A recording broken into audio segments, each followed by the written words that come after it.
السلام عليكم ورحمة الله وبركاته.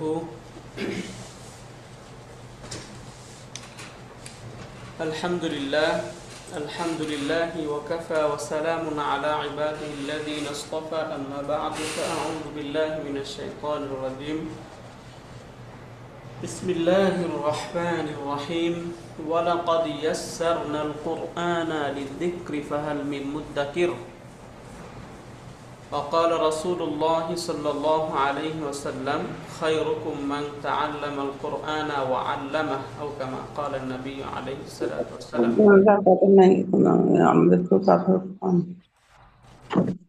আলহামদুলিল্লাহ সুম্মা আলহামদুলিল্লাহ। আল্লাহ পাক রব্বুল আলামিনের নিকট অসংখ্য অগণিত শুকর। মহান রব্বুল আলামিন আমাদেরকে অন্যান্য দিনের মতো আজকেও তাজবিদুল ক্লাসে অংশগ্রহণের তৌফিক দান করেছেন, জন্য আমরা বলি আলহামদুলিল্লাহ। আলহামদুলিল্লাহ, আমরা গত দুইটি ক্লাসে বিস্তারিত আমরা ওয়াকফের যে নিয়মগুলো রয়েছে, বিরতি চিহ্ন বা যেইভাবে আমরা যেই নিয়মকানুনের নাম বিরতি করব, আয়াতের শেষে স্টপ করতে পারি, এই চিহ্নগুলো এবং নিয়মগুলো আমরা ডিটেলস পড়েছিলাম। আজকে আমরা ওয়াকফের যে চিহ্নগুলো আমরা পড়েছিলাম, এই চিহ্নগুলোর বিস্তারিত ব্যাখ্যা এখান থেকে আমরা পড়ব ইনশাআল্লাহ। তো এক এক করে এখান থেকে আমরা দেখব। তো এখান থেকে আমরা সবগুলো চিহ্ন দেখেছিলাম যে মেইনলি আমরা ওয়াকফের এই চিহ্নগুলো পাবো। আমরা কোরআনুল কারিমে পড়তে গিয়ে আয়াতের শেষে ওয়াকফ যখন আমরা করি তখন এই চিহ্নগুলো পাই। কোন চিহ্নটা কি কাজ করে, কিভাবে কাজ করে, এগুলো ইনশাআল্লাহ এখান থেকে দেখব আমরা। তো প্রথমে আমরা যেটা দেখতে পাই সেটা হচ্ছে একদম আয়াতের শেষে কখনো মিম লেখা থাকে, মিম। তো মিম মানে আমরা ক্লাসেও বলেছিলাম, মিম মানে হচ্ছে ওয়াকফে লাজিম।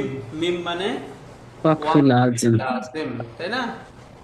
এটাকে বলা হয় ওয়াকফুন লাজিমুন, ওয়াকফুন লাজিমুন। এই যে লাজিমুন যে মিমটা রয়েছে, এই মিম চিহ্ন দ্বারাই বোঝানো হয় মানে ওয়াকফে লাজিম। ওয়াকফে লাজিম এখানে কি কাজ করবে? তো ওয়াকফে লাজিম মানে হচ্ছে আবশ্যকীয় ওয়াকফ, আবশ্যকীয় ওয়াকফ। এই চিহ্নিত স্থানে না থামলে বিপরীত অর্থ হয়ে যেতে পারে। যদি আমরা এরকম চিহ্ন যখন থাকবে, ওয়াকফে লাজিম যখন থাকবে, তখন আমরা অবশ্যই থামার চেষ্টা করব। যদি না থামি তখন কখনো কোনো অর্থ বিপরীত হয়ে যেতে পারে।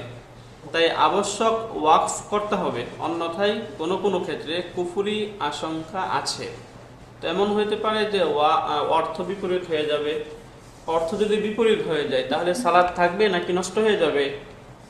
নষ্ট হয়ে যাবে, সালাত নষ্ট হয়ে যাবে। এই জন্য ওয়াকফে লাজিম যেখানে থাকবে সেখানে অবশ্যই আমরা থামার চেষ্টা করবো ইনশাল্লাহ। যেমন এখানে একটি আয়াতে রয়েছে, আয়াতে বলেছে ওমা হুম বিমুমিনিন। তো এখানে অর্থ হচ্ছে ওমা হুম বিমুমিনিন, যে তারা মুমিন না। ইখাদিউনাল্লাহা, তারা আল্লাহ তাআলাকে ধোঁকা দেয়। ওয়াল্লাযীনা আমানু, এবং যারা মুমিন তাদেরকে ধোঁকা দেয়। তো এর আগের আয়াতে, ওই আয়াতে সেখানে ওই মুনাফিক কাফির যারা রয়েছে তাদের কিছু গুণাগুণ বর্ণনা করতে গিয়ে আল্লাহ তাআলা এখন এই জিনিসটা বলেছেন যে ওমা হুম বিমুমিনিন ইখাদিউনাল্লাহা ওয়াল্লাযীনা আমানু। এখন যদি এরকম হয় যে এখানে আমি থামলাম না, না থেমে একসাথে বলে ফেললাম ওমা হুম বিমুমিনিনা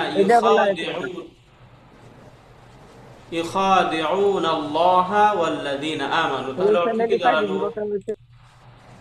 ওমা হুম বিমুমিনিনা, তারা মুমিন নয়, ইখাদিউনাল্লাহা, তারা আল্লাহকে ধোঁকা দেয়, ওয়াল্লাযীনা আমানু, এবং মুমিনদেরকে ধোঁকা দেয়।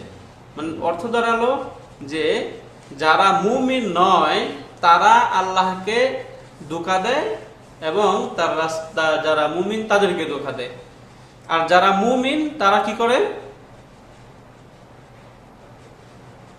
এই জায়গায় অর্থটা বিকৃত হয়ে যায়, তাই না? এইভাবে, এই জন্য আমাদের উচিত হবে এইখানে থামা। যত জায়গায় আমরা এরকম ওয়াকফ গুল চিহ্ন থাকবে, গুল চিহ্নের উপর এরকম মিম থাকবে, যখনই থাকবে এরকম, তখন এটা হচ্ছে ওয়াকফে লাজিম। আর ওয়াকফে লাজিমের জায়গায় আমাদের কি করতে হবে? অবশ্যই থামতে হবে। যদি না থামা হয় তাহলে কখনো কখনো কি হতে পারে? অর্থ বিকৃত হয়ে যেতে পারে, চেঞ্জ হয়ে যেতে পারে, কুফুরি হয়ে যাওয়ার আশঙ্কা হতে পারে। এজন্য আমরা ওয়াকফে লাজিমের জায়গায় থামবো। তাহলে ওয়াকফে লাজিম এটার চিহ্নের জায়গায় অবশ্যই আমাদেরকে থামতে হবে, তাই না?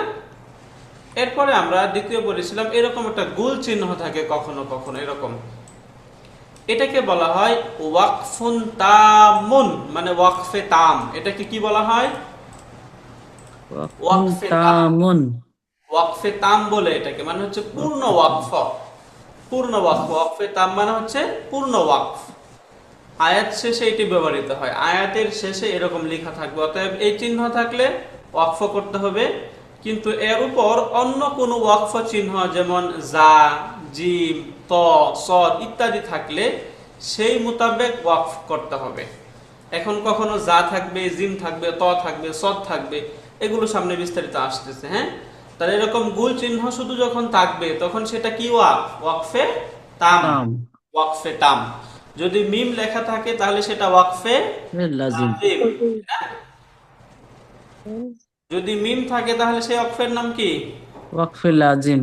ওয়াকফে লাজিম। আর যদি এরকম গুল চিহ্ন থাকে তাহলে ওয়াকফে তাম। যেমন এই যে আর রহমানির রহিম, মালিকি ইয়াউমিদ্দিন, এই যে এখানে শুধু গোল চিহ্ন লেখা আছে, তাহলে এই ওয়াকফের নামটা কি? ওয়াকফে তাম। ওকে, এইবার আমরা দেখি এখানে ত। এই ত মানে হচ্ছে ওয়াকফে মুতলাক। ত মানে ওয়াকফে মুতলাক। ওয়াকফে মুতলাক মানে হচ্ছে নিঃশর্ত ওয়াকফ। মুতলাক মানে হচ্ছে নিঃশর্ত, সাধারণ, আম এরকম অর্থ হয়। হ্যাঁ, তো মুতলাক মানে নিঃশর্ত ওয়াকফ। এরকম চিহ্নিত স্থানে ওয়াকফ করা উত্তম, ওয়াকফ না করা ভালো নয়। ওয়াকফ করাটাই ভালো, ওয়াকফ না করা ভালো নয়। তবে ওয়াকফ না করলেও সমস্যা নেই। হ্যাঁ, ওয়াকফ করা ও না করা উভয়টাই জায়েজ, তবে ওয়াকফ করাটা উত্তম। ওয়াকফ করা উত্তম। তাহলে যখন ত লেখা থাকবে তখন এটা হচ্ছে ওয়াকফে মুতলাক। এরকম স্থানে ওয়াকফ করা না করা উভয়টাই জায়েজ, তবে করাই হচ্ছে উত্তম। আবার শুরু থেকে আসে, তাহলে যদি মিম থাকে তাহলে সেটা কি? ওয়াকফে লাজিম। ওয়াকফে লাজিম। শুধুমাত্র গুল চিহ্ন যদি থাকে তাহলে সেটা ওয়াকফে তাম। তাম। যদি ত লেখা থাকে তাহলে ওয়াকফে মুতলাক। ওয়াকফে মুতলাক। মাশাআল্লাহ। যেমন এই যে এখানে রয়েছে, এখানে মালিকি ইয়াউমিদ্দিন, এই যে এখানে গুল চিহ্ন তো আসে একসাথে পড়ে হবে। ওয়াকফে মুতলাক। ইয়াউদু ওয়া ইয়াকা নাস্তাঈন, সূরা ফাতিহা এটা আমরা পাবো। ওকে, এরপর এখান থেকে আমরা দেখি জিম। জিম মানে হচ্ছে ওয়াকফে জায়েজ। জিম মানে ওয়াকফে জায়েজ। ওয়াকফ জায়েজ, ওয়াকফে জায়েজ। জিম মানে ওয়াকফ জায়েজ, মানে হচ্ছে বৈধ ওয়াকফ। হ্যাঁ, এই স্থানে ওয়াকফ করা না করা দুইটাই জায়েজ, কিন্তু ওয়াকফ করা ভালো, সেই ওয়াকফে মুতলাকের মতো, তাই না? জি, রাইট। তাহলে জিম ওয়াকফে জায়েজ, জিম ওয়াকফে জায়েজ। যেমন এখানে আছে ইলাফিহিম রিহলাতাশ শিতাই ওয়াস সাইফ, এই যে এখানে রয়েছে ওয়াস সাইফ, তাই না? জি, সরি। তাহলে এই জায়গায় যেহেতু এরকম জিম থাকবে যেখানে, সেটা হচ্ছে ওয়াকফে জায়েজ। তাহলে শুরু থেকে আরেকবার আসি, যদি মিম থাকে তাহলে কি? ওয়াকফে লাজিম। ওয়াকফে লাজিম। শুধুমাত্র গুল চিহ্ন থাকলে ওয়াকফে তাম। তাম। যদি ত লেখা থাকে ওয়াকফে মুতলাক। ওয়াকফে মুতলাক। জিম লেখা থাকলে ওয়াকফে জায়েজ। ওয়াকফে জায়েজ। এখন আমরা আসি, যদি জা লেখা থাকে তাহলে কি? এটাকে বলা হয় ওয়াকফ মুজাওয়াজ। ওয়াকফুন মুজাওয়াজ। ওয়াকফ মুজাওয়াজ মানে হচ্ছে সম্ভাব্য বৈধ ওয়াকফ, মুজাওয়াজ মুজাওয়াজ মানে মুজাওয়াজ সম্ভাব্য, হ্যাঁ, সম্ভাব্য বৈধ মুজাওয়াজ ওয়াজ। এইরূপ স্থানে ওয়াকফ করা না করা উভয় জায়েজ, কিন্তু ওয়াকফ না করা ভালো। এরকম স্থানে ওয়াকফ না করা না ভালো। করা ভালো। এখানে আমরা ওয়াকফ না করা ভালো, তবে করলেও সমস্যা নেই, না করা ভালো। ভালো। যেমন কাল্লা লায়ুমবাযান্না ফিল হুতামাতি ওয়া মা আদরাকা মাল হুতামাহ। এই যে এইখানে আমরা চাইলে ওয়াকফ করতেও পারবো, নাও করতে পারবো, তবে না করাটাই ভালো। যদি পড়ে যেতে পারি ভালো, যদি পড়ে না যায় তাহলে ওয়াকফ করলেও কোনো প্রবলেম নেই। এই নাম একটা ওয়াকফে মুজাওয়াজ। তাহলে এটার নাম কি? মুজাওয়াজ, ওয়াকফে মুজাওয়াজ। মুজাওয়াজ, ওয়াকফুন মুজাওয়াজ মুজাওয়াজ। মুজাওয়াজ। রাইট, ওস্তাদ প্লিজ। একটা কোয়েশ্চেন, সেটা হলো ওখানে যদি ওয়াকফ করি, ওয়াকফ করলে কি তাহলে আবার আগে থেকে পড়তে হবে, যেমন না না, ফি? ওয়াকফ করলে আগে থেকে পড়তে হবে না। আচ্ছা, ওয়াকফ করলে এখানে আগে থেকে পড়তে হবে না, হ্যাঁ। ভাইকে মামাতে গেছে। আগে থেকে পড়তে হয় কখন? মনে করেন কখনো এরকম সিচুয়েশন হয় আয়াত অনেক লম্বা, তখন ওয়াকফ নাই, আয়াতের মাঝখানে আমি থামতেছি, মানে আয়াতের মাঝখানে তো কোনো ওয়াকফ নাই, তাই না? যেমন এই যে এই জায়গায় আমি থামলাম, কাল্লা লায়ুমবাযান্না ফিল হুতামাতি ওয়া মা আদরাকা, বললাম ওয়া মা আদরাক, এই কাফে আমি সুকুন করে এখানে থামলাম। এখন যখন আমি এটা আবার করব, তখন আমার উচিত এই যে মাল হুতামা না বলে তার আগে থেকে বলা, যে আদরাকা মাল হুতামা, এইভাবে বলা, হ্যাঁ।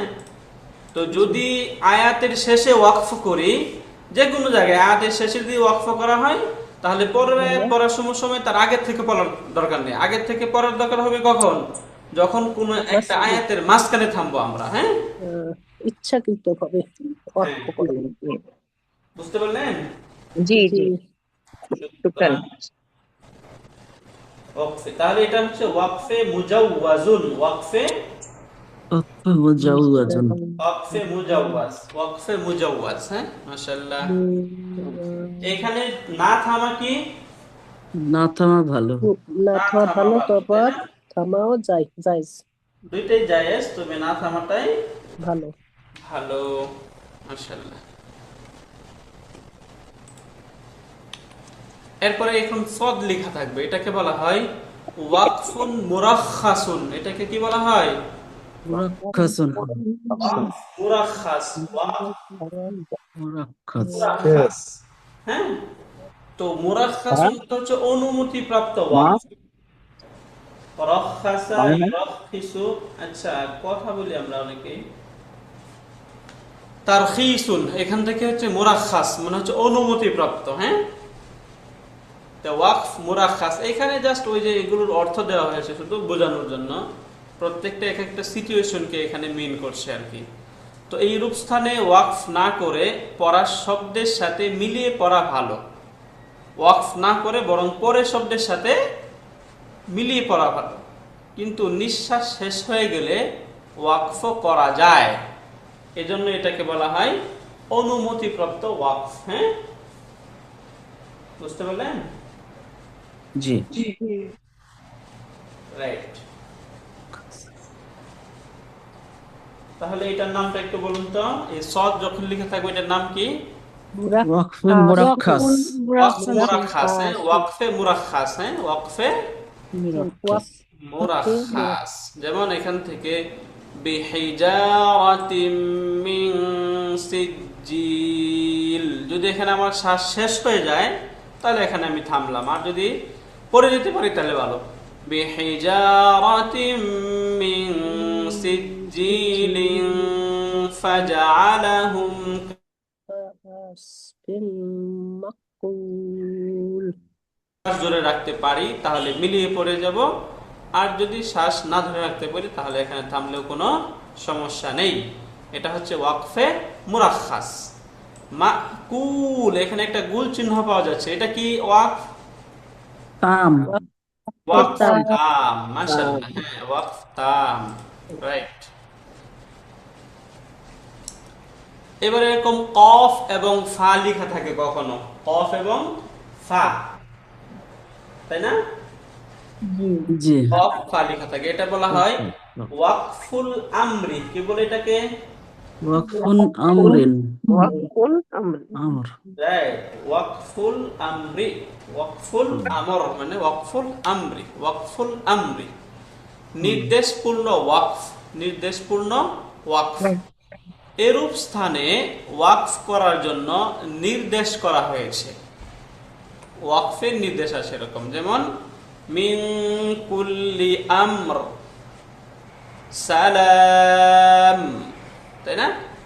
মিন কুল্লি আমরিন সালাম, এই যে সালামুন ছিল, এখানে কিফ, কফা মানে কি? কিফ, কিফ মানে ওয়াকাফা ইয়াকিফু, কিফ এটা হচ্ছে আমরের সিগা। আমর মানে হচ্ছে কিফ মানে থামুন, কিফ মানে কি? থামুন থামুন, কিফ থামুন, এই জন্য এটাকে বলা হয় ওয়াকফুল আমর, ওয়াকফুল আমর। মিন কুল্লি আমরিন সালাম হিয়া হাত্তা মাতলাইল ফাজর। কদর সূরা মিন কুল্লি আমরিন সালাম। বলেন। মিন কুল্লি আমরিন সালাম রাইট, হিয়া হাত্তা মাতলাইল ফাজর। হিয়া হাত্তা মাতলাইল ফাজর। মাশাআল্লাহ।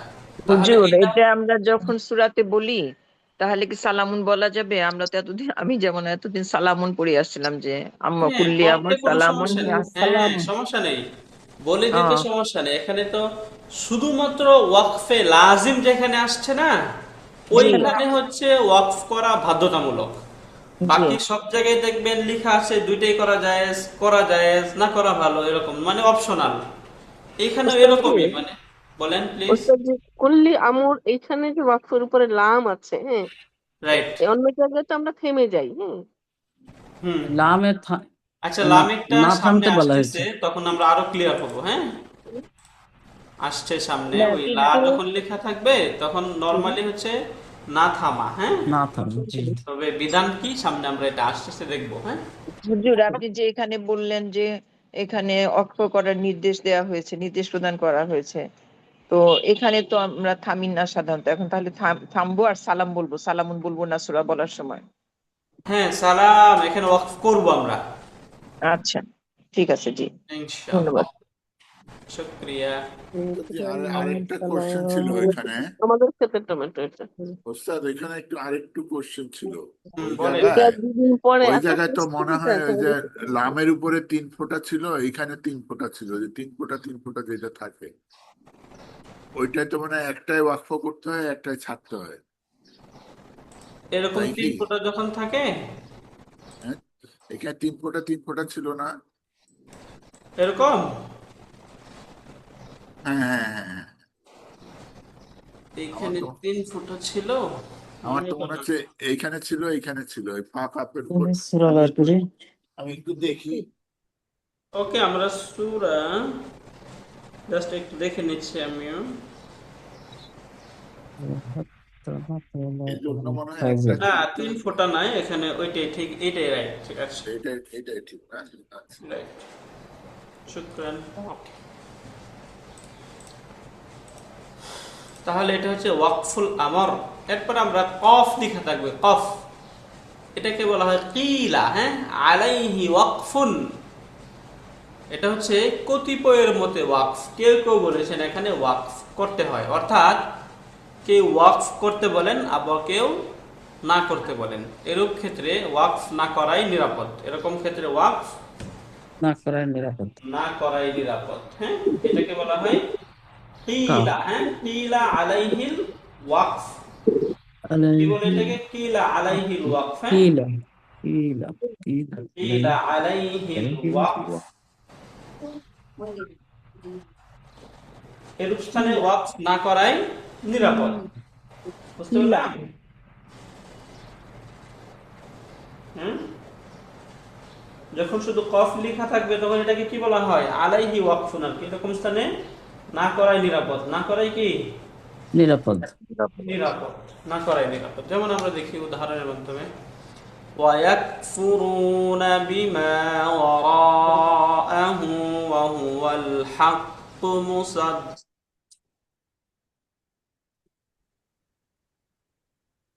قيل عليه وقف। এখানে ওয়াকফ করা যাবে, তবে না করাই ভালো। বুঝতে পারলাম? ওয়াকফ কিন্তু করতে সমস্যা নেই। হ্যাঁ, ويكفرون بما وراءه বলা যাবে, অহুয়াল হাক্ক মুসাদ্দিকা বলতে কোনো সমস্যা নেই। বাট যদি আমরা না করি তাহলেই ভালো। হ্যাঁ, এরপরে আমরা এই যে লা পাবো, লা লা ওয়াকফুন আলাইহি, কোনো ওয়াকফ নেই। যখন লা লেখা থাকবে তখন এতে কি নেই? ওয়াকফ নাই। ওয়াকফুন ওয়াকফুন আলাইহি। ওয়াকফ আলাইহি, লা ওয়াকফুন আলাইহি। আলাইহি, লা ওয়াকফুন আলাইহি, এতে কোনো ওয়াকফ নেই। এরূপ চিহ্নিত স্থানে ওয়াকফ না করার হুকুম।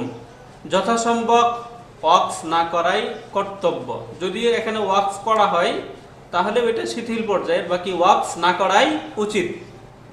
বুঝতে পারলাম? জি। কারণ এখানে কোনো ওয়াকফ নরমালি নেই। যেমন এখানে লিইলাফি কুরাইশিন ইলাফিহিম রিহলাতাশ শিতাই ওয়াস সাইফ, তাই না? জি। এই যে এখানে লা লেখা আছে, লা মানে কি এখানে ওয়াকফ নেই, লা ওয়াকফুন আলাইহি।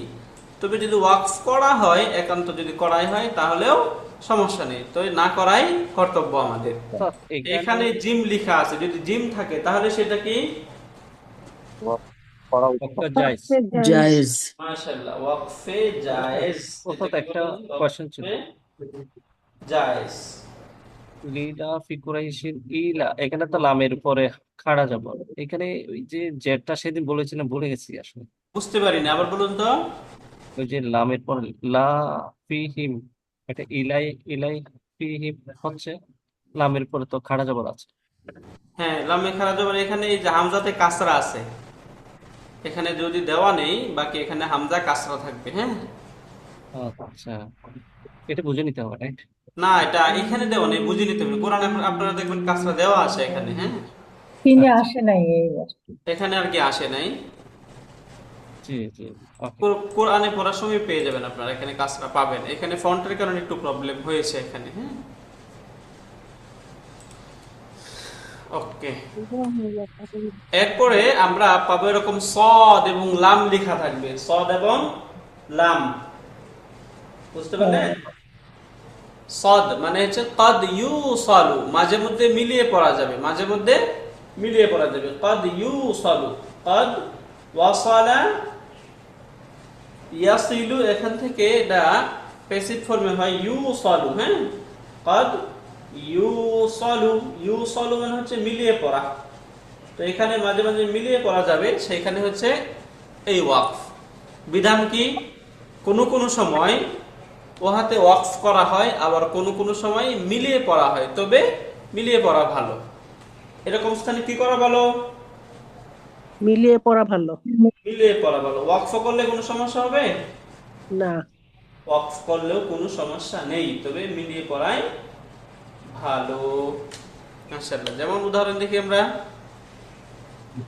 আচ্ছা, এখানে তো উদাহরণটা দেওয়া হলো না, এরকম ডট ডট থাকবে। আচ্ছা, আমরা যখন তিলাওয়াতে আসবো তখন এরকম পাবো আমরা ইনশাআল্লাহ। এরপরে এরকম লেখা থাকবে সদ এবং লাম, এই যে নিচে এরকম ইয়ার মতো থাকবে, আল ওয়াসলু আউলা। আউলা মানে হচ্ছে উত্তম।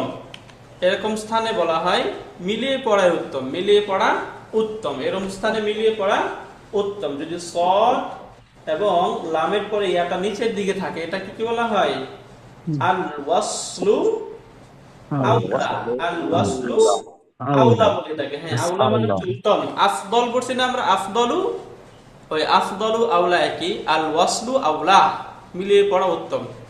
এবং এখানে কাল্লা লা ইউনবাযান্না ফিল হুতামাতি ওয়া মা আদরাকা মাল হুতামা, এই জায়গাটাতে যে আমরা মিলিয়ে পড়ি তাহলে ভালো।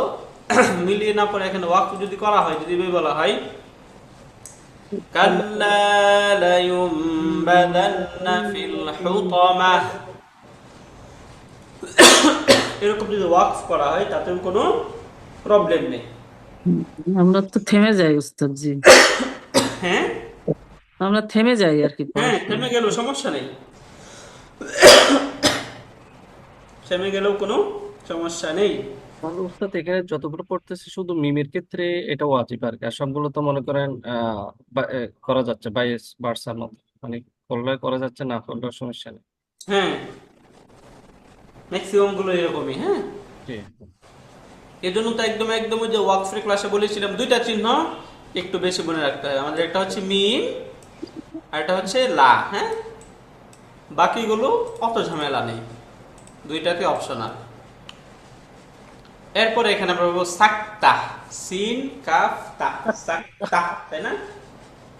জি সাক্তা। তো সাক্তা মানে হচ্ছে সামান্য চুপ থাকা, সাক্তা মানে সামান্য হালকা শ্বাসটাকে একটু চুপ রেখে তারপরে বলা। যেমন এই স্থানে স্বর ভঙ্গ করতে হয়, নিঃশ্বাস ভঙ্গ করতে হয় না, হালকা সুরটা একটু থামাবো, তবে একদম দম ছেড়ে দিয়ে অক্ষ করে ফেলবো এরকম না। যেমন এই চিহ্ন কোরআন শরীফে 8 জায়গায় আছে। কয় জায়গায় আছে? 8 জায়গায়। এই যে এখানে একটা সাক্তা আছে, কাল্লা বাল, আমি এই যে বাল বলার সময় কিন্তু আমি হালকা সুরটা থেমেছি, কিন্তু আমি শ্বাস ছেড়ে দেইনি। কাল্লা বাল রানা আলা কুলুবিহিম মা,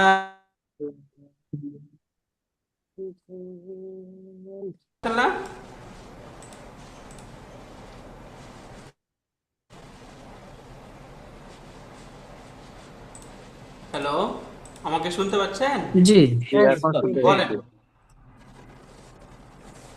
এই আয়াতটা বলেন। কাল্লা বাল রানা আলা কুলুবিহিম মা কানু ইয়াকসিবুন। মাশাআল্লাহ। তাহলে এই যে বাল, এইখানে হালকা জাস্ট একটু আমাদের সুরটা থামাবো, যেটা আয়াতের তেলাওয়াতটা একটু থামিয়ে একদম শ্বাস ছেড়ে দেব না। হ্যাঁ, কাল্লা বাল রানা আলা কুলুবিহিম মা কানু ইয়াকসিবুন।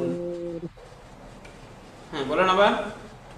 كلا بل ران على قلوبهم ما كانوا يكسبون. মাশাআল্লাহ।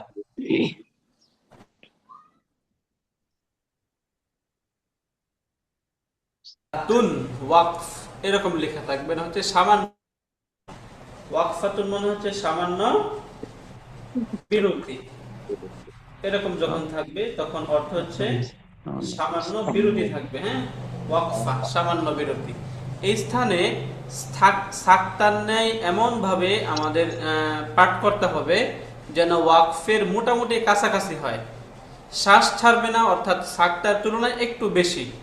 এখানে আমরা আমাদের তিলাওয়াতে থামবো বা তিলাওয়াতের সুরটা আমরা একটু থেমে যাবো এইভাবে যে ওয়াকফের চাইতে একটু বেশি থামবো, ওয়াকফের চাইতে একটু বেশি থামার চেষ্টা করবো। বাট এখানে আমরা শ্বাস ছেড়ে দেব না।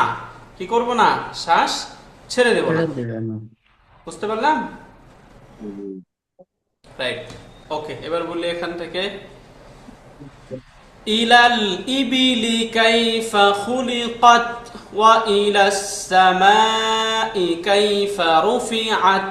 যদি এই যে কাইফা খুলিকাত ওয়া ইলাস সামাই যদি এইভাবে একসাথে বলে যাই তাহলে সাক্তার মতো হয়ে যায়, তাই না? তাহলে এখানে একটু বেশি থামবো, আমরা এইভাবে বলবো যে ইলাল ইবিলি কাইফা খুলিকাত ওয়া ইলাস সামাই কাইফা রুফিআত। বুঝতে বুঝতে পারলাম?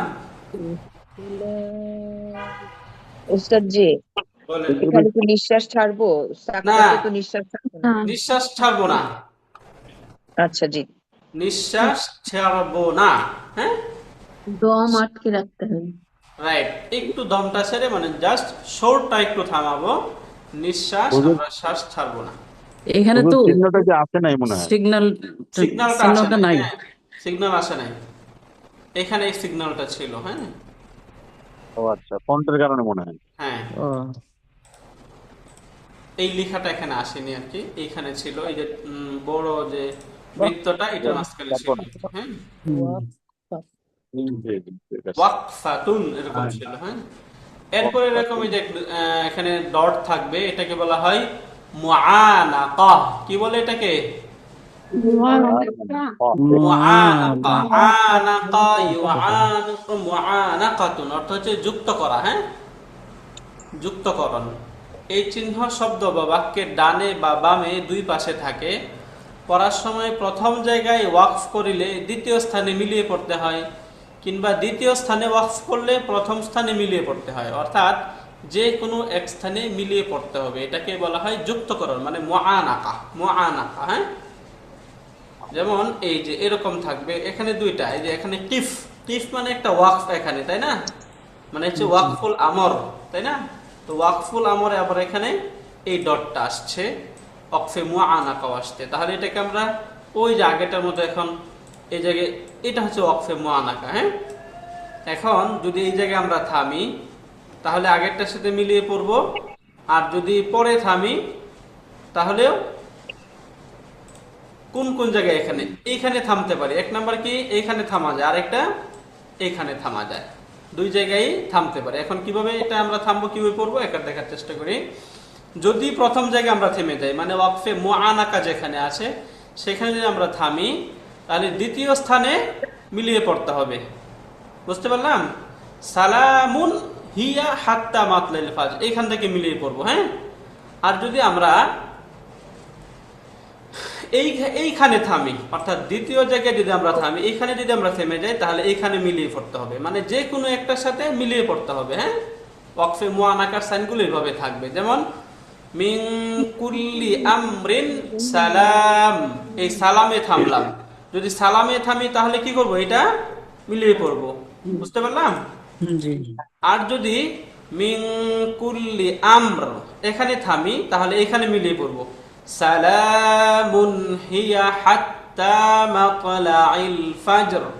বুঝতে পারলাম? কিন্তু সালামনের পরে উস্তাদ জি আবার কিফ আছে, তাহলে তো এটা ওয়াকফে আমর বলতেছে। হ্যাঁ, ওয়াকফুল আমর ছিল, বাট এখানে ওয়াকফে মুআনাকা চলে আসছে তো আবার, এই জন্য তখন আবার নিয়ম ভিন্ন হয়ে যাবে। হ্যাঁ, বাকি এইরকম আমরা কুরআনুল কারিমে আমরা যখন যখন দেখছি তখন পাইনি।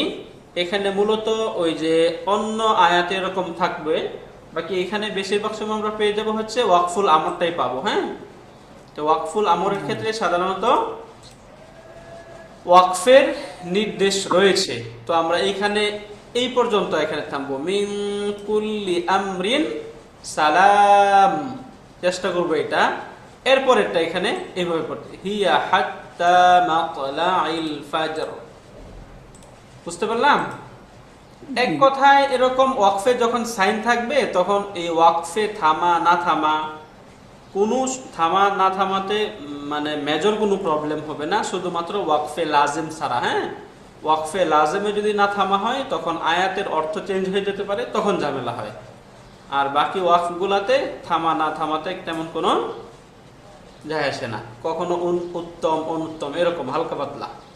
বুঝতে পারলাম? এটা হ্যাঁ। এরপরে এরকম লেখা থাকবে হচ্ছে সদ। সদ মানে হচ্ছে ওয়াকফুন নবী সাল্লাল্লাহু আলাইহি ওয়াসাল্লাম। সদ মানে ওয়াকফে নবী সাল্লাল্লাহু আলাইহি ওয়াসাল্লাম। এক কথায় ওয়াকফুন নবী। হ্যাঁ, ওয়াকফুন নবী, ওয়াকফুন নবী। হ্যাঁ, সাল্লাল্লাহু আলাইহি ওয়াসাল্লাম।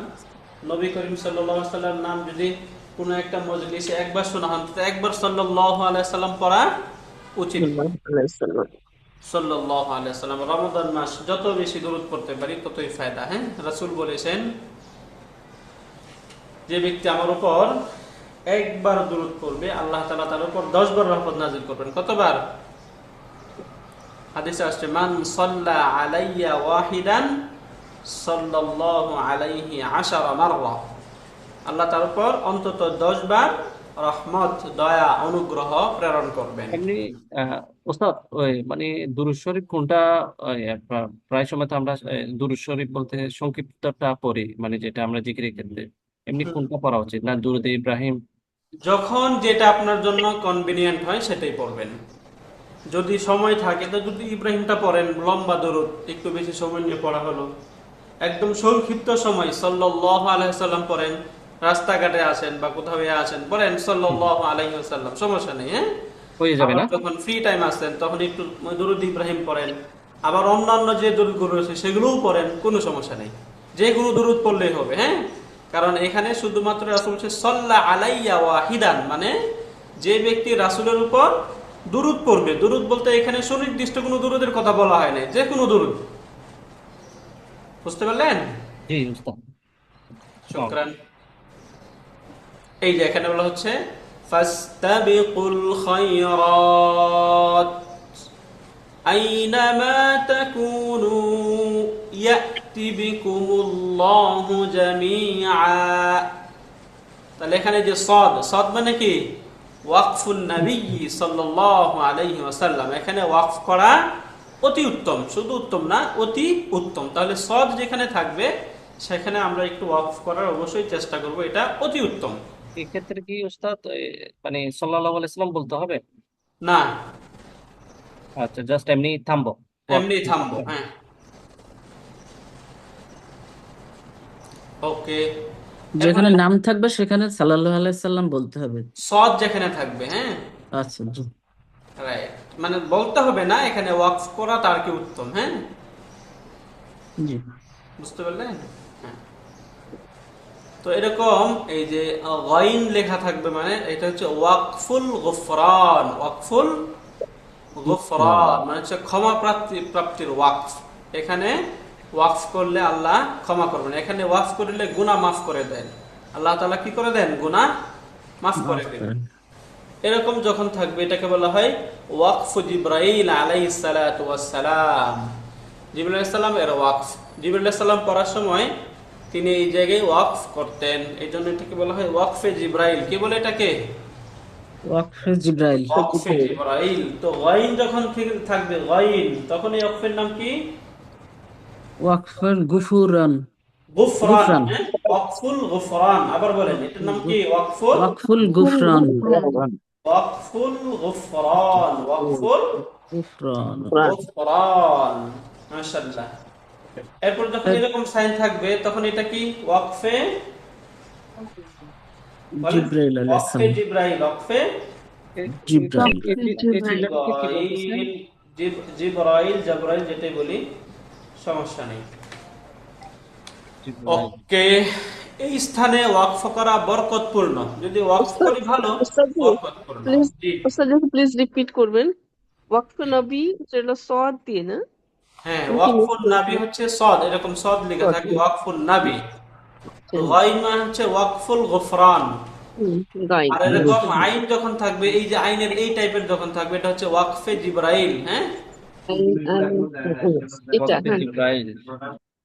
তো ওয়াকফে জিবরাইল মানে এটা হচ্ছে বরকতপূর্ণ। এখানে যদি ওয়াকফ করি তাহলে এটা বরকতপূর্ণ হবে। ওয়াকফে গুফরান যদি করি তাহলে সেটা আল্লাহ তাআলা গুনাহ মাফ করবেন। আর নবী করিম সাল্লাল্লাহু আলাইহি সাল্লামের উপর ওয়াকফুন নবী মানে এখানে থামলে নবী করিম সাল্লাল্লাহু আলাইহি সাল্লামের দুরূদ হইল এখানে সাল্লাল্লাহু আলাইহি ওয়াসাল্লাম, হ্যাঁ। জি। এরকম থাকবে হচ্ছে আইন। আইন মানে হচ্ছে রুকু। আইন মানে এক রুকু। রুকু। আইন মানে হচ্ছে এক রুকু। মার্জিনের ডানে বা রুকু চিহ্নের উপরে নিচে মধ্যে নম্বর দেওয়া আছে, তার উপরটিতে সূরার রুকুর সংখ্যা, নিচেরটি পারার রুকুর সংখ্যা এবং মধ্যেরটি 2 রুকুর মধ্যবর্তী আয়াতের সংখ্যা। এরকম আমরা পাবো। সাধারণত কখনো শব্দের একদম আয়াতের শেষে ওয়াকফের সাইন থাকবে, এখানেও এটা আসেনি সাইনটা, এরকম ডট ডট হয়ে আসে এখানে একটা। তো এরকম থাকবে, তখন উপরে এরকম ছোট আইন লেখা থাকবে। যখন উপরে আইন লেখা থাকবে তখন আমরা সেটা বলবো এটা হচ্ছে রুকু। আইন মানে রুকু। রুকু। রুকুর চিহ্ন। Right.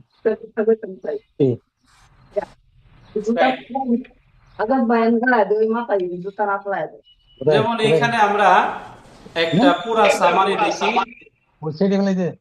যে পূর্ণ কোরআনুল কারিমে আমরা 60টি মঞ্জিল পাবো। কয়টি মঞ্জিল? 7টা। 60 মঞ্জিল এবং 114টি সূরা। এটা আমরা সকলেই জানি, তাই না? জি। সূরা মঞ্জিল সংখ্যা মানে কি 14টি হুজুর? মঞ্জিল এবং মানে কি? আমরা 14টি সাজদা পাবো। ওয়াজিব সাজদা, ওয়াজিব সেজদা অবশ্যই করতে হয়, হ্যাঁ, এটা আমরা বিধান জানি। তো সিজদার বিধানে আমরা এতটুকু মনে রাখবো, যেহেতু আমাদের রমাদান মাস, আমরা অনেক সময় কোরআনুল কারীম তিলাওয়াত করি, অনেকেই আমরা সিজদার আয়াত যেগুলো রয়েছে সেগুলোকে ইগনোর করে চলে যাই। মানে এখানে সিজদা দেওয়া লাগে, এই জন্য ইগনোর করে চলে যাওয়ার কোনো সুযোগ নাই, তাই না? তো সিজদার আয়াতগুলোকে যদি ইগনোর করে চলে যায় তাহলে একরকম এখানে কোরআনের প্রতি একরকম ভ্রুক্ষেপ না করার মতো হয়ে গেল, তাই না? তো যেখানে সিজদা আসবে, সিজদা আসার পর সঙ্গে সঙ্গে সিজদা করে নেওয়া উত্তম, যদি সম্ভব হয় সিজদা করে নেওয়াটাই ভালো। আর যদি আমাদের একান্তই সম্ভব না হয় তাহলে একদম পুরা কোরআন শরীফ তেলাওয়াতের পর একসাথে 14 সিজদা দিয়ে দেওয়াও জায়েজ হবে।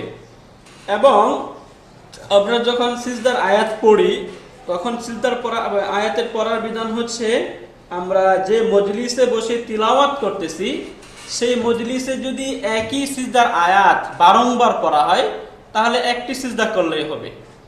আর যদি একই আয়াত ভিন্ন ভিন্ন মজলিস, অর্থাৎ কখন আমি চেয়ারে বসে এক জায়গায় পড়লাম, আবার আরেক জায়গায় গিয়ে আবার একই আয়াত পড়লাম, তাহলে যদি সিজদার আয়াত একই হয়, মজলিসটা ভিন্ন হয়, আমার বসার স্থান যদি ভিন্ন ভিন্ন হয়, তাহলে যেখানে বসে বসে আয়াতটা তিলাওয়াত করেছি ওই কয়টা সিজদা দিতে হবে। তাহলে সিজদার আয়াতের তিলাওয়াতের সাথে সম্পর্কটা হলো কিসের? যে স্থানের। স্থানে বসে আমি পড়তেছি স্থানের, হ্যাঁ। যদি একই স্থানে বসে একাধিক আয়াত তিলাওয়াত করি তাহলে সিজদা কয়টা দিতে হবে? এক সিজদা। এক সিজদা দিলে হবে, হ্যাঁ। একাধিক বলতে একটা আয়াতে বারবার অনেকবার পড়লাম। একই স্থানে বসে পড়লাম, তাহলে একটা সিজদা দিলেই হবে। কিন্তু সেম আয়াত যদি একাধিক জায়গায় আমি পড়ি তাহলে যেই কয়টা জায়গায় বসে পড়েছি ওই কয়টা সিজদা দিতে হবে। আবার একই স্থানে বসে যদি আমি সিজদার আয়াত একাধিক তেলাওয়াত করি তাহলে যেই কয়টা তিলাওয়াত করেছি ওই কয়টা সিজদা দিতে হবে। বুঝতে পারলাম? উস্তাদ জি, এই সিজদার জন্য অনেক সওয়াব আছে, তাই না উস্তাদ জি? হ্যাঁ, এই যে ওয়াজিব, তো এটা ওয়াজিব বিধান। আচ্ছা হুজুর, একটা কোশ্চেনটা হচ্ছে যে আমি সিজদার আয়াত তেলাওয়াত করতেছি এমন একটা প্লেসে, যেমন জার্নি অথবা গাড়িতে বসে বসে পড়ার সময় আমি মোবাইল দেখে পড়তেছি, তখন ওইটাকে ওই সময় আমি আপাতত পরে সিজদা দিলে হবে, না আপাতত ওই সিটের মধ্যে আমি সিজদা দিব, না, এরকম পরে কিছু দিতে করলে পারবেন। হবে এটা কি? তো শুরুতেই বললাম যে আপনি যদি এরকম হয় যে পূর্ণ কোরআন তেলাওয়াত করেও একদম শেষে একসাথে 14টা দিয়ে দিতে পারবেন, কোনো সমস্যা নেই। এখন স্পেসটা এরকম যে আপনার ওই জায়গায় সিজদা আমি কমফোর্টেবলি দিতে পারতেছেন না, কোনো সমস্যা নেই। যখন আপনি স্থান থেকে ফারেক হবেন এরপরে এসে সিজদা দিয়ে দিবেন, কোনো সমস্যা নেই। আচ্ছা, এই ক্ষেত্রে আমি আরেকটু অ্যাড করি হুজুর। মানে আমি দাঁড়ায় সিজদা দিতে পারি, হ্যাঁ। হুম। মানে কিন্তু আমি ওই প্লেসের কারণে আমি বসে আছি, বা ওইখানে দাঁড়ায় আমি সিজদা দিতে পারছি না, তখন বসে আমি কি দিতে পারবো কিনা ওখানে সিজদাটা? সিজদা বসে দিতে পারবেন কিনা? জি জি জি। সিজদা তো দাঁড়ায় কেমন আচ্ছা, হবে? সিজদা তো দাঁড়ায় দিতে হয়, মানে সিজদা আমি বসে। আমি নর্মালি দাঁড়ায়, না না স্যার, হুজুর আমি যেটা বলতে চাচ্ছি, আমি নর্মালি সক্ষম দাঁড়ায় সিজদা দেওয়া, হ্যাঁ, কিন্তু ওইখান থেকে ওই আপনি বসে প্লেসের, দিবেন না, যখন আপনি ওই জায়গা থেকে একদম কমফোর্টেবলি ওই স্থান শেষ করবেন, জার্নি শেষ করবেন, তখন এসে তারপরে সিজদা দিবেন। আচ্ছা উস্তাদ জি, আমরা তো অনেক সময় গাড়ির ভিতরেও নামাজ পড়ি, ধরেন লং জার্নিতে আছি, রাইট। আমি মোবাইল দেখে কোরআন শরীফ পড়ছি, তখন তো আমি গাড়িতেই সিজদা দিয়ে ফেলতে পারি, তাই না? হ্যাঁ, কারণ ওইটাই আমার আমি দাঁড়ানোর বলতেছিলাম। সুযোগ নাই। হ্যাঁ, ওই কিন্তু বসে বসে সেটা দেওয়া আর যাবে কিনা, কিন্তু আমি তো আর সক্ষম যেহেতু এটা এবারে। ওয়াজিব, সুতরাং কাজটা ফেলে রাখাও খুবই রিস্কি, কারণ আর কোন মুহূর্তে যে মানে ফেলে লাইফ শেষ রাখার হবে বলতে তার ঠিক রিস্কি নাই তো। বলতে বিধান আছে, মানে সঙ্গে সঙ্গে যদি না দিতে পারেন তাহলে পরেও দেওয়া যাবে, তাই না? জি ওয়াজিব বলতে এইখানে সিজদা দেওয়াটা হচ্ছে ওয়াজিব। জি। কখন দিচ্ছেন ওই সময় দিতে হবে এটা ওয়াজিব না, হুজুর সিজদা দেওয়াটা ওয়াজিব, হ্যাঁ। হুজুর, যারা চেয়ারে বসে নামাজ পড়ে তারা তো চেয়ারে বসে সে তো বসেই অক্ষম, মানে হুম। যারা অক্ষম তাদের জন্য তো বিধান আলাদা। হ্যাঁ, তাদের তো যে কোনো সময় তারা বসে শুয়ে যেভাবে দিতে পারে, কোনো সমস্যা নাই। যদি এরকম হয় যে এরকম অবস্থা যে সে বসেও দিতে পারতেছে না, দাঁড়িয়েও দিতে পারতেছে না, কিন্তু সে শুয়ে দিবে, কোনো সমস্যা নেই। এখন সিচুয়েশন এরকম যে আপনি দাঁড়িয়ে সিজদা দিতে অক্ষম, কিন্তু পরিবেশটা এরকম যে সেখানে দাঁড়িয়ে দেওয়া যাচ্ছে না, তাহলে বসে দিতে পারবেন, কোনো সমস্যা নেই। বুঝতে পারলেন? জি। ইসলাম অনেক সহজ হুজুর, যেখানে হ্যাঁ, ইসলাম সহজ। এই জন্যই বললাম যে ইসলাম এত কঠিন না। প্রত্যেকটা বিধানের সাথে ইসলাম আপনার জন্য যেটা কমফোর্টেবল ওইটা ওইভাবে করে দিয়েছে, তাই না? বিকল্প হ্যাঁ। পথ আছে। তাহলে এরকম সিজদার আয়াত কতগুলো? 14টা। 14টা। আমরা রুকু পাবো হচ্ছে 558টি। কয়টি রুকু আছে সারা কোরআনে? 558টা। 558টি। তাহলে মনজিল 60টি, সূরা 114টি, সিজদা 14টি, রুকু 558টা। 558টি। এখন ওস্তাদ জি, এই যে মঞ্জিল ভাগ হয়েছে মানে এই যে কিরকম? নিচে দেখছি আমরা, তো আচ্ছা। এক রুকু কি এখানে আছে যে যতটুকু স্থান জুড়ে একটি বিষয়ে আলোকপাত করা হয়েছে তাকে বলা হয় একটি রুকু।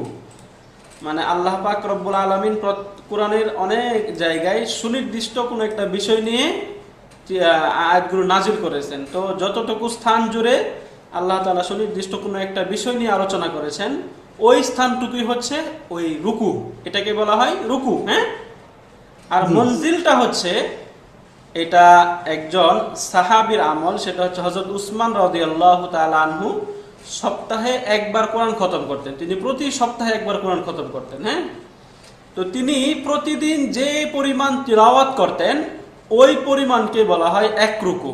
মানে কোরআনুল কারীমকে 7 ভাগে যদি ভাগ করা হয় তাহলে প্রতি ভাগ হচ্ছে এক মনজিল, তাই না? অথবা উসমান রাদিয়াল্লাহু তাআলা আনহু প্রতিদিন যে পরিমাণ তিলাওয়াত করতেন ওই পরিমাণটাকে বলা হয় কি? এক মনজিল। তো মনজিলটা হচ্ছে সাহাবীর আমল, মনজিলটা কি? সাহাবীর আমল, তাই না? আর রুকুটা হচ্ছে আল্লাহ পাক রব্বুল আলামিন যেই সুনির্দিষ্ট বিষয় নিয়ে আলোচনা করেছেন ওই সুনির্দিষ্ট বিষয়ে আলোচনা যেখানে শেষ হয়েছে সেটা হচ্ছে একটা রুকু। বুঝতে পারলেন? এক রুকুর মধ্যে একটি বিষয় শুধু আলোচনা হয়। হ্যাঁ, এক রুকুর মধ্যে একটি বিষয় আলোচনা করা হয়েছে। ক্লিয়ার? আমাদের রুকু মনজিল ক্লিয়ার? তো ওয়াকফের সাইনে আমাদের ইম্পর্টেন্ট যেটা সেটা হচ্ছে ওয়াকফে লাজেম, তাই না? ওয়াকফে লাজেম, এই ওয়াকফে লাজেম আমরা অবশ্যই মনে রাখবো। আরেকটা হচ্ছে লা ওয়াকফুন আলাইহি, এখানে যথাসম্ভব আমরা সেখানে ওয়াকফ করব না, বরং মিলিয়ে পড়ার চেষ্টা করব। হ্যাঁ, তাহলে যখন মিম লিখা থাকবে তখন সেখানে ওয়াকফ করব, লা লিখা থাকলে ওয়াকফ করব না।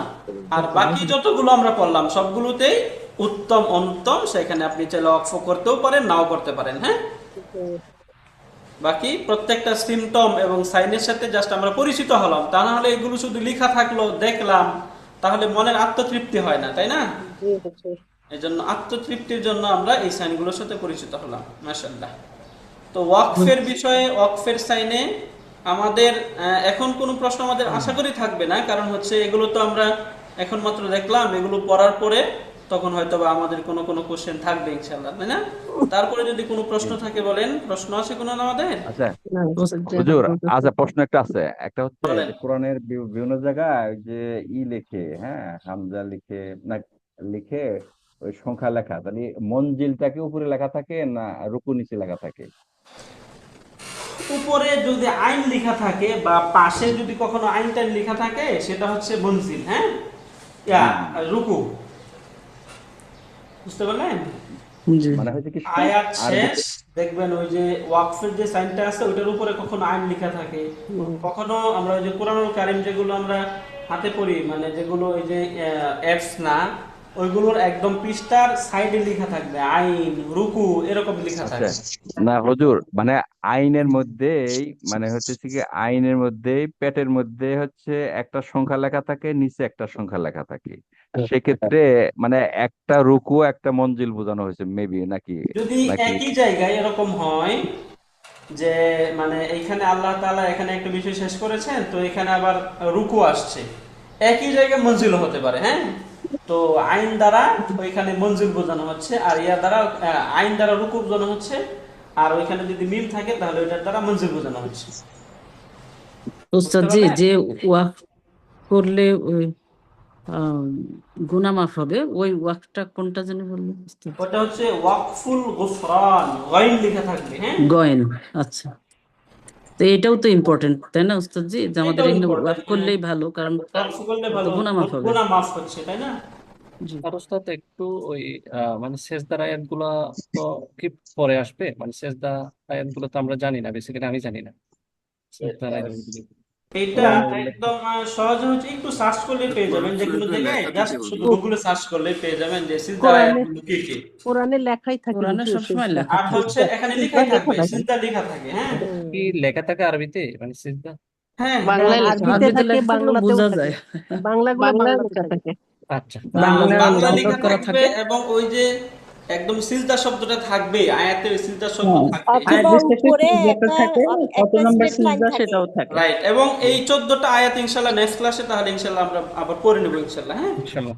জি আচ্ছা। একসাথে করে 14টা পড়ে নেবো আজকে, তাহলে এখানে লেখা ছিল না, নেক্সট ক্লাসে আমরা পড়ে নেবো ইনশাল্লাহ। আসসালামু আলাইকুম। ওয়ালাইকুম সালাম। হ্যাঁ, আর কোনো প্রশ্ন বলেন আমার দুইটা মানে জানার বিষয় আর কি। প্লিজ। একটা হচ্ছে সূরা হজের লাস্টে একটা সেজদা আছে, ওইটাতে আমরা কেউ কেউ দিই, কেউ কেউ দিই না। আচ্ছা, এখানে ওই যে সিজদা যদি আমরা 14টা পড়লাম, কিন্তু এখানে ওই সিজদাটার বিষয়ে একটু মতামত রয়েছে। কেউ বলেছেন এটা সিজদার আয়াত, আবার কেউ বলেছেন সিজদার আয়াত না। বুঝতে পারলেন? ওই জায়গায় একটু মতামত রয়েছে। মানে এটা হচ্ছে ওই যে যারা তিলাওয়াত বিশারদ তাদের ইখতিলাফ, মতামত রয়েছে এখানে। তবে মনে রাখবেন, মানে মাসলা মাসাইল যত জায়গায় আমরা এরকম ইখতিলাফ বা মতামত পাবো, ওই জায়গায় করে নেওয়াটাই ভালো। পড়ে যে যাবে। জায়গায় নরমালি আমরা সিজদা করে নিব, হ্যাঁ, করে নেওয়াই ওইটা ভালো। ওইটা যদি করে সেখানে নিলে না তাহলে হয়, 15টা হবে। হ্যাঁ, ওইটা করে নিলে তাহলে 15টা হবে। হ্যাঁ, হ্যাঁ, করে 15 নিব, কোনো সমস্যা নেই। সব জায়গায় এটা মূলনীতি, এটা মনে রাখবেন যে মানে ইসলামের বিষয়ে যত জায়গায় এরকম মতান্তর থাকবে, মতামত থাকবে, ওই জায়গায় করে নেওয়া ভালো। মানে আপনি করলেন না, কিন্তু যদি আসলে সেটা বৈধ হয়ে থাকে তাহলে তো আপনি এখান থেকে গুনাহগার হয়ে গেলেন, তাই না? আর যদি আপনি করে ফেললেন, যদি সেটা না করার বিধানও থাকে, তবু আপনি সওয়াব পেয়ে গেলেন, সমস্যা তো নেই। করে ফেললে সমস্যা নেই, একটা সিজদা আল্লাহ তাআলার কাছে বেশি গেল, কোন সমস্যা আছে? সমস্যা নেই, তাই না? না। রাইট। আরেকটা হুজুর হচ্ছে, আমরা তো তারাবি পড়ি, হুম। তারাবিতে এই হাফেজ সাহেবরা তো এই ওয়াকফের এই যে নিয়ম এটা পালন করে বলে মনে হয় না। ওয়াকফের নিয়মে তো আমি যেটা বললাম আপনাদেরকে, যে শুধুমাত্র যখন মিম থাকবে ওয়াকফে লাজিম, এই ওয়াকফে লাজিমের ক্ষেত্রে আপনি থেমে যাওয়া বাধ্যতামূলক। বাদ বাকি সবগুলোই কখনো অপশনাল, কখনো উত্তম, কখনো অনুত্তম, এরকম। বাকি যদি সেখানে না থামে তাহলেও কোনো গুনাহ নেই। বুঝতে পারলেন? তারাবিতে হুজুরে এত সুন্দর করে তিলাওয়াত করেন, জানটা জুড়াই যায় উস্তাদ জি। হ্যাঁ, হ্যাঁ, হ্যাঁ, মন ভরে যায়, তাই না? জি। কোন হুজুরের পড়া এত স্পষ্ট। কিন্তু এত সুন্দর করে। কিন্তু হুজুর অধিকাংশই হলো খুব বেশি স্পিডে পড়ে। তাছাড়া এটা তো কোরআন বিশেষ খতম করে হবে না। গ্রামাঞ্চলে এরকম হয় বেশি। কিন্তু ঢাকা একদম শহরে কই, ঢাকা আমরা শহরে কয়েকটা সুন্দর পড়ে, মসজিদে আমাদের পড়লাম। আমাদের ডিউটিস অনেক সুন্দর পড়ে, তাই না? না, আমাদের এখানে আমি ঢাকাতে ধানমন্ডিতেও খুবই যেখানে পড়ি সুন্দর এখানে করে পড়ে সুন্দর পড়ে, এটা উস্তাদ জি, ঠিক আছে। অনেক টেনে পড়ে। কিন্তু গ্রামে আমি 2 জায়গায় পড়ছি এই রমজানে। হ্যাঁ, গ্রামাঞ্চলে আসলে মানে এমন সিচুয়েশন কিছু কিছু জায়গায় এরকম হয় যে ওই নামাজি হয় না মনে হয়, বোঝাই যায় না ওই নামাজ বলা হয় কিনা ওইটাই সন্দেহ, হ্যাঁ। এরকম আর কি, এরকম করা উচিত না। অন্তত যেন আয়াত বিকৃত না হয়ে যায়, অর্থ যেন নষ্ট না হয়ে যায়, মানুষ কি পড়তেছে এটা যেন বুঝে। অন্তত যারা কোরআন পড়তে পারে তারা যেন জিনিসটা বুঝতে পারে যে এখানে কি পড়া হচ্ছে, তাই না? এইটুকু স্পেস দিয়ে পড়া ভালো। এমন ভাবে পড়লাম যে কি পড়লো, মানে এই যে কি, মানে ওই কি তিলাওয়াত করলো কিছুই বোঝা যায় না, তাহলে এটা তো আর হলো না, এটা তিলাওয়াত হলো না, তাই না? আচ্ছা, হুজুর এ প্রসঙ্গে আমি একটু একটু জানার জন্য শুধু বলতেছি। হ্যাঁ, বলেন। যেমন যে সমস্ত মসজিদে এরকম হয় যে বোঝাই জানা, হ্যাঁ, ওইটার চেয়ে সূরা তারাবি পড়া উত্তম কিনা, হ্যাঁ, যেখানে স্পষ্ট সার্টেনলি করে পড়া উত্তম, হয়। আচ্ছা, সার্টেনলি উত্তম। জাযাকাল্লাহু খায়রান। হ্যাঁ, সেটাই। শুকরান। কারণ এরকম যখন বুঝাই যায় না তখন তো আপনার নামাজই হইতেছে না, তাই না? যেমন আমরা এখন তো কিছু আপনার গ্রামার ক্লাস করাতে বা ইয়েতে কিছুটা হলেও বুঝি। ম্যাক্সিমাম জায়গা হয়েছে কি অনেক আয়াত যেগুলো সহজ সরল, আহ, এগুলো তো আমরা হ্যালো, বুঝতে পারি। হ্যাঁ, হ্যাঁ, জি জি। না না, এটা কেন বললাম হুজুর, শোনা হচ্ছে? হ্যাঁ হ্যাঁ, এখন শুনতে পাচ্ছি। আচ্ছা, আসলে হচ্ছে যে আমরা এখন কিছুটা হলেও গ্রামাটিক্যাল ক্লাস করার ফলে আমরা কিছুটা হলেও সহজ যে আয়াতগুলা, সহজ যে এইগুলার মানে বুঝি। করতে পারি আমরা, হ্যাঁ, পড়তে পারি বা শুনেও বুঝতে পারি। হ্যাঁ, ধরতে রাইট পারি আমরা, রাইট, হ্যাঁ হ্যাঁ। হ্যাঁ, হ্যাঁ, বুঝতে পারি। এই ক্ষেত্রে আমাদের ওই রকম এসছে সূরা তারবি পড়া যেখানে হয় সেটাই উত্তম। সেটাই। রাইট। হ্যাঁ, জি জি। কিন্তু হুজুর বিষয়টা খুব জটিল জটিল এই জন্য যে আমি এর আগেই আমি জানতাম এটা, কিন্তু সূরা তারাবি পড়তেছে, তো এমন করে পড়তেছে যে সূরাগুলি বোঝা যাচ্ছে না। তো আমি বলার পরে আমার এলাকায় আমি বলার পরে হুজুর আবার এমন কাজ করলো যে এত স্লো করে দিল যে এখন হলো মানে ইয়ারা কি যেন মুসল্লিরা বিরক্ত হয়ে যায়। তো উভয় সংকট ওই যে কি করা এগুলি বুঝতে পারতেছি না। আমরা তো মাদ্রাসায় পড়ুয়া না, কিন্তু মানে আমাদের কথা তো শুনছি। আমার ধারণা যে হুজুর রিয়েক্ট করছে যে এমন আসতে বর্ম যে যাতে ইয়ারা মানে ওই মুসল্লিরা বিরক্ত হয়ে যায়। তো এরকমটা ওরা আসলে এটা এটা আসলে ওই হুজুরের এরকম করাটা উচিত হয় নাই। যেটা উচিত ছিল আর কি ব্যালেন্স করা দুইটাতে, একবারে খুব দ্রুত না পড়ে যতটুকু সহনীয় পর্যায়ে পড়ে যাওয়া, তাই না? যেটাকে আমরা নর্মাল তেলাওয়াতে পড়ি আমরা, এইভাবেই পড়ে যাওয়া উচিত ছিল। তিনি আসলে যেটা করছেন এটা অনুচিত করেছেন, এটা আসলে ভালো করেননি। উস্তাদজি, প্লিজ। আম, আমরা তো ওই যে অনেক সময় অনেক আম, যেই দুরুদ গুলা পড়ি, অনেক সময় খুব শর্ট ভার্সন আছে, অনেক সময় যে দুরুদ ইব্রাহিম, এখন অনেক জায়গাতে অনেক রকম দুরুদ আছে, দুরুদে আকবর, দুরুদে তাজ, এগুলো তো আমরা বিভিন্ন সময় জেনে নিছি যে এগুলো মানে সঠিক না। এখন আপনি কি আমাদেরকে একটু স্লাইড আকারে দিবেন যে কোন দুরুদ গুলা সবচেয়ে বেশি আমাদের নবী সাল্লাল্লাহু আলাইহি ওয়াসাল্লাম বলছেন বা সাহাবী একরামরা তারা আমল করে গেছেন এই এরকম? ওকে, ইনশাল্লাহ তার এটা একটা পিডিএফ করে দিয়ে দিব, হ্যাঁ? জি প্লিজ, ওকে, ইনশাল্লাহ। জাযাকাল্লাহ। শুক্রিয়া। এটা পড়লাম। ওকে, আর উস্তাদ জি, কোনো ক্লাস রেকর্ডটা একটু দিয়ে দিয়েন উস্তাদ জি। ইনশাল্লাহ ইনশাল্লাহ দিয়ে দিব ইনশাল্লাহ। শুক্রিয়া, জাযাকিল্লাহ খায়রান। একটু দোয়া পড়ি আমরা ক্লাসের, বলেন সুবহানাকা সুবহানাকা আল্লাহুম্মা আল্লাহুম্মা ওয়া বিহামদিকা বিহামদিকা আশহাদু আন লা ইলাহা আশহাদু আল্লা ইলাহা ইল্লা আনতা ইল্লা আনতা আস্তাগফিরুকা আস্তাগফিরুকা ওয়া আতুবু ইলাইক। ওয়া আতুবু ইলাইক। আসসালামু আলাইকুম ওয়া রাহমাতুল্লাহ। ওয়া আলাইকুম আসসালাম ওয়া রাহমাতুল্লাহ।